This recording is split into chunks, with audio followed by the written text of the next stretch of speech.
6 वर्षों बाद भारत गेहूं का आयात करेगा। आयात का मतलब हम लोग खरीदेंगे, दूसरे देशों से हम लोग मंगवाएंगे गेहूं को। और निर्यात का मतलब होता है कि हम बेच रहे हैं। ठीक है।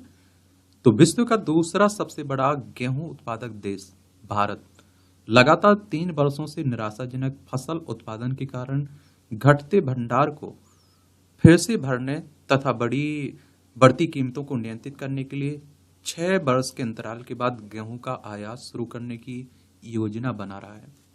और आप देखिए, किसानों से आप लोग बात करेंगे तो समझ में भी आएगा कि उनकी उत्पादन क्षमता घट रही है। भारत द्वारा गेहूं पर 40% आयात कर हटाने की संभावना है, और जिससे निजी व्यापारियों को रूस जैसे देशों से गेहूं खरीदने तथा कम मात्रा में की अनुमति मिल जाएगी। और देखिए, इसमें कुछ पॉइंट आप लोगों को नोट कर लेना चाहिए। और देखिए, अगर आप लोग सिविल सर्विस एग्जाम की तैयारी कर रहे हैं या स्टेट पीसीएस एग्जाम की तैयारी कर रहे हैं तो इस तरह के टॉपिक के बारे में एक सामान्य जानकारी जरूर रखा करिए। और मुझे लगता है कि हम सबको मालूम होना चाहिए क्या कारण है कि हम लोग गेहूं का आयात कर रहे हैं। हम दूसरे सबसे बड़े उत्पादक हैं। तो भारत ने क्यों लिया पुनः गेहूं आयात करने का निर्णय? तो गेहूं उत्पादन में कमी। तो प्रतिकूल मौसम परिस्थितियों के कारण विगत 3 वर्षों के दौरान भारत के गेहूं उत्पादन में कमी आई है। और सरकार का अनुमान है कि इस वर्ष गेहूं का कुल उत्पादन पिछले वर्ष 2023 के रिकॉर्ड उत्पादन 112 मिलियन मैट्रिक टन की तुलना में 6.25% की कमी हुई है। कम हुआ है, पिछले साल की तुलना में इस साल कम हुआ है। और कम होगा तो हमें जरूरत तो पड़ेगी, तो इसलिए आयात करेंगे। गेहूं के भंडार में कमी।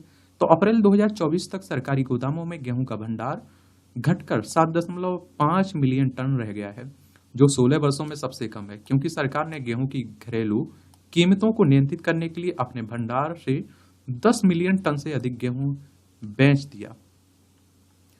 सरकार द्वारा गेहूं खरीद में कमी। तो 2024 में गेहूं खरीद के लिए सरकार का लक्ष्य 30 से 32 मिलियन मैट्रिक टन था, और लेकिन वह अब तक केवल 26.2 मिलियन टन ही खरीद पाई है। और घरेलू गेहूं की कीमतों में उछाल। तो घरेलू गेहूं की कीमतें सरकार की न्यूनतम समर्थन मूल्य एमएसपी 2275 रुपये प्रति 100 किलोग्राम से ऊपर बनी हुई है, और हाल में ही इनमें बढ़ोतरी हुई है। और इसलिए सरकार ने गेहूं पर 40% आयात शुल्क हटाने का निर्णय लिया है, ताकि निजी व्यापारियों और आटा मिलों को रूस से गेहूं आयात करने की अनुमति मिल सके। और निर्णय के संभावित निहितार्थ क्या है, ये भी देख लीजिए। तो सबसे पहले घरेलू बाजार पर आप देखिए क्या प्रभाव पड़ेगा। तो आपूर्ति में वृद्धि तथा मूल्य स्थिरता। आयात शुल्क समाप्त करने से घरेलू बाजार में गेहूं की आपूर्ति बढ़ने की संभावना है, और इससे कीमतों में वृद्धि को कम करने किया जा सकता है। रणनीतिक भंडार की पुनः पूर्ति। तो आयात लागत कम होने से सरकार को घटते गेहूं की पुनः पूर्ति करने में मदद मिल सकती है, और यह घरेलू उत्पादन में अप्रत्याशित व्यवधान से बचने के लिए एक बफर का निर्माण करने में सहायक होगा तथा खाद्य सुरक्षा को मजबूत करेगा। वैश्विक बाजार। तो आप देखिए, कीमतों में संभावित वृद्धि का दबाव।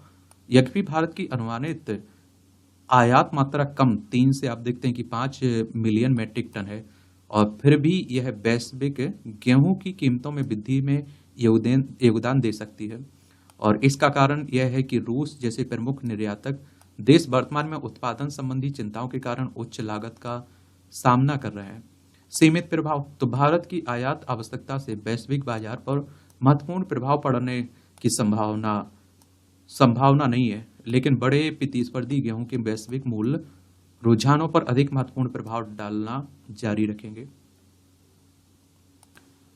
भारतीय खाद्य निगम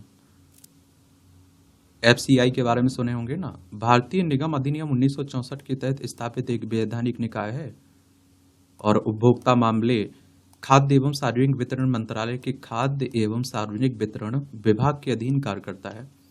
और एफसीआई के प्रमुख कार्य अगर हम लोग देखें, खरीद। एफसीआई किसानों के हितों की रक्षा और कृषि उत्पादन को प्रोत्साहित करने के लिए सरकार द्वारा घोषित न्यूनतम समर्थन मूल्य पर गेहूं व धान की खरीद के लिए नोडल एजेंसी के रूप में कार्य करता है। भंडारण की अगर हम लोग बात करें तो खरीदे गए खाद्यान्नों को बफर स्टॉक बनाए रखने और अभावग्रस्त अवधि के दौरान उपलब्धता सुनिश्चित करने के लिए देश भर के गोदामों में वैज्ञानिक तरीके से भंडारित किया जाता है। एक आप देखिए वितरण, तो एफसीआई सार्वजनिक वितरण प्रणाली पीडीएस के माध्यम से राज्य सरकारों को कुशलतापूर्वक खाद्यान्न वितरित करता है ताकि वे इसे आगे वितरण कर सकें, और इससे समाज के कमजोर वर्गों के लिए रियायती कीमतों पर आवश्यक खाद्य वस्तुओं तक पहुंच सुनिश्चित होती है। बाजार स्तरीकरण, तो आप देखिए खरीद और वितरण को विनियमित करके एफसीआई बाजार में खाद्यान्न की कीमतों को स्थिर करने में मदद करता है, जिससे अनुचित मूल्य उतार चढ़ाव को नियंत्रित किया जा सकता है। निगरानी, और एफसीआई उत्पादन में संभावित कमी की पहचान करने और समय पर सुधारात्मक उपाय सुनिश्चित करने के लिए देश भर में खाद्यान्न स्टॉक तथा उनके आवागमन पर निगरानी रखता है। गेहूं की बात करें तो यह भारत में चावल के बाद दूसरी सबसे महत्वपूर्ण खाद्यान्न फसल है तथा देश के उत्तरी एवं उत्तर पश्चिमी भागों की प्रमुख फसल खाद्यान्न फसल है। गेहूं रबी की फसल है जिसे परिपक्वता के समय ठंडे मौसम और तेज धूप की आवश्यकता होती है। ये सब विशेषताएं याद रखिएगा, इनसे भी क्वेश्चंस पूछ लेता है।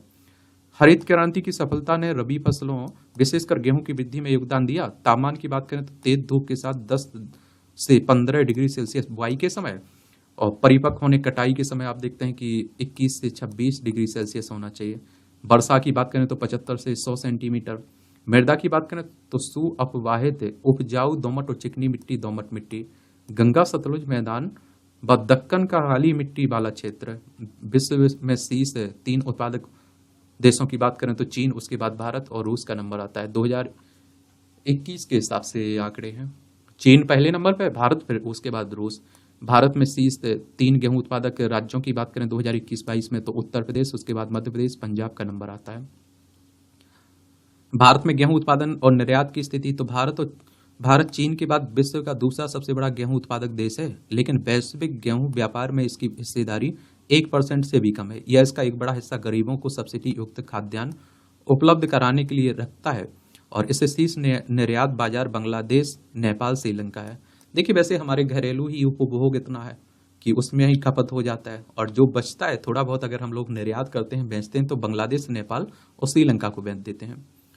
सरकार द्वारा की गई पहले, तो macro management mode of agriculture, राष्ट्रीय खाद्य सुरक्षा मिशन और राष्ट्रीय कृषि विकास योजना गेहूं की खेती को प्रोत्साहित करने हेतु प्रमुख सरकारी पहले हैं। ये भी याद रखिएगा। जलवायु परिवर्तन, तापमान, इसका प्रभाव भी आप देखते हैं कि उत्पादन पर पड़ रहा है, इसीलिए आप देखते हैं कि उत्पादन कम भी हो रहा है। किसका? गेहूं का।